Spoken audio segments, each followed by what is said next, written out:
నమస్కారం. నా పేరు డాక్టర్ పురు ధవన్ మరియు ఈ వీడియోలో మనం వాపు గురించి మాట్లాడబోతున్నాం. చాలా సార్లు పక్షవాతం రోగుల పక్షవాతం ఉన్నవైపు మనకు వాపు కనిపిస్తుంది. ఎప్పుడు చేతిలో, ఎప్పుడు కాళ్లలో.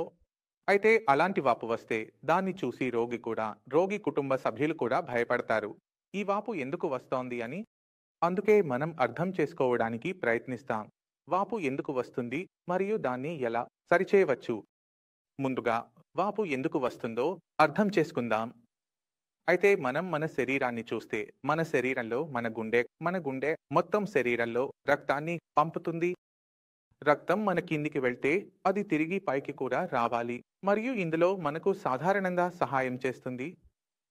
మన కాళ్ళ కండరాలు మనం నడిచేటప్పుడు కండరాల కదలిక వల్ల రక్తం సులభంగా పంప్ అవుతూ ఉంటుంది.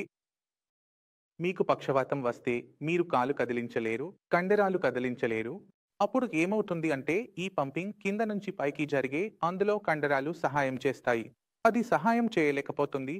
అందువల్ల రక్తం కింద నుంచి పైకి రావడంలో ఇబ్బంది పడుతుంది. దానికి కష్టంగా అనిపిస్తుంది. అప్పుడు ఏమవుతుంది అంటే రక్తంలో ఉండే ద్రవ పదార్థం అది రక్తం నుంచి బయటకు వచ్చి మన కాళ్లలో నింపడం ప్రారంభిస్తుంది. దీనివల్ల కాళ్లలో వాపు కనిపిస్తుంది. ఇప్పుడు ఇదే విధంగా చేతులు కూడా ఉంటాయి. ఒకవేళ మీరు కుర్చీలో కూర్చుని మీ చేతిని దాని కింద ఉంచితే ఇదే సమస్య మనకు కనిపిస్తుంది. చేతిలో కూడా రక్తం కిందికి వెళ్తుంది. పంపింగ్ కారణంగా రక్తం పైకి రావడంలో ఇబ్బంది అనిపిస్తుంది. ఎందుకంటే రక్తం జిట్టుకు వ్యతిరేకంగా రావాలి. ఏదైనా వస్తువును మనం పైకి ఉంచితే అది కింద పడుతుంది, పైకి వెళ్ళదు. కాబట్టి రక్తం కిందికి వెళ్ళింది, పైకి రావడంలో ఇబ్బంది ఉంది. అందుకే చేతులు మరియు కాళ్లలో వాపు కనిపిస్తుంది. ఇప్పుడు వాపు ఎందుకు వస్తుందో అర్థమైంది. ఇప్పుడు ప్రశ్న ఏమిటంటే దీని పరిష్కారం ఏమిటి? అయితే పరిష్కారం మసిల్స్ కదలిక. మన మసిల్స్ లో కదలిక ఉంటే వాపు రాదు.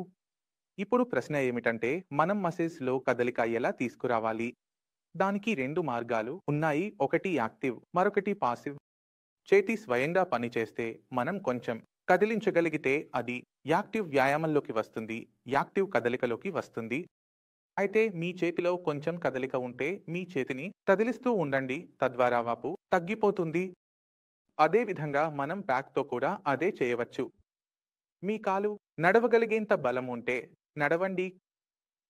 మీరు నడుస్తున్నట్లయితే మీ కాలు వాపు రాదు, ఉంటే అది తగ్గిపోతుంది.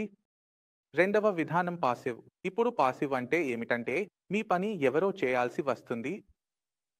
ఒక విధానం మేము మసాజ్ అని అంటాము. మీరు జాగ్రత్తగా చూస్తే మీ చేతులు కాళ్లపై నీలం నీలం గీతలు కనిపిస్తాయి.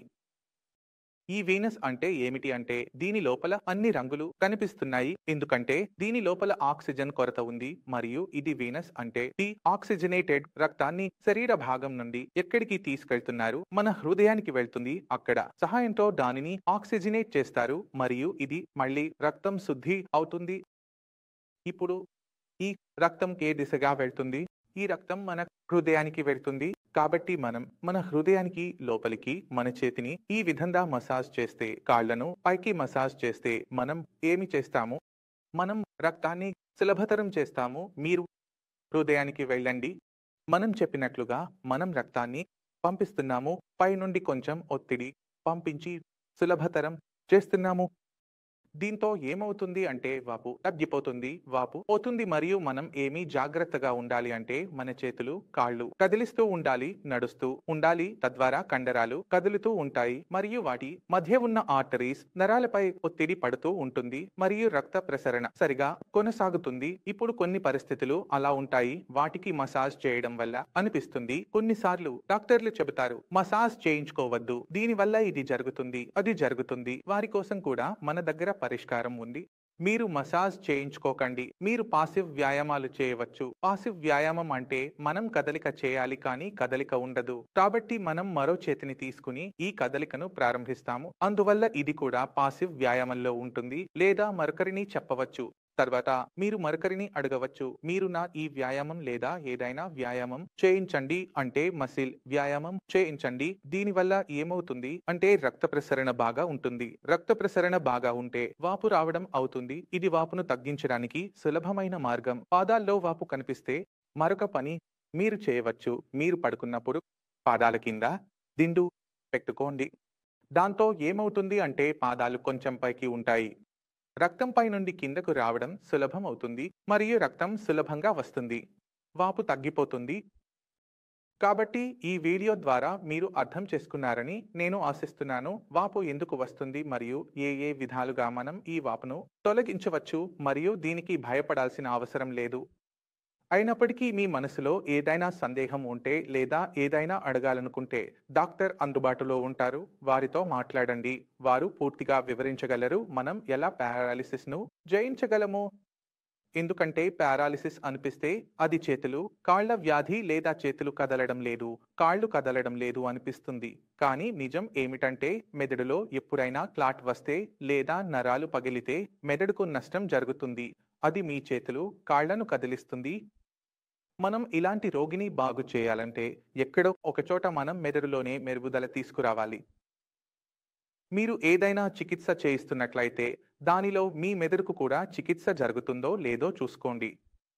ఎందుకంటే మీరు కేవలం వ్యర్థంగా చికిత్స చేయించుకుంటే, చాలా సంవత్సరాలుగా చేయించుకుంటే మీరు ఏమి చూస్తారు అంటే అందులో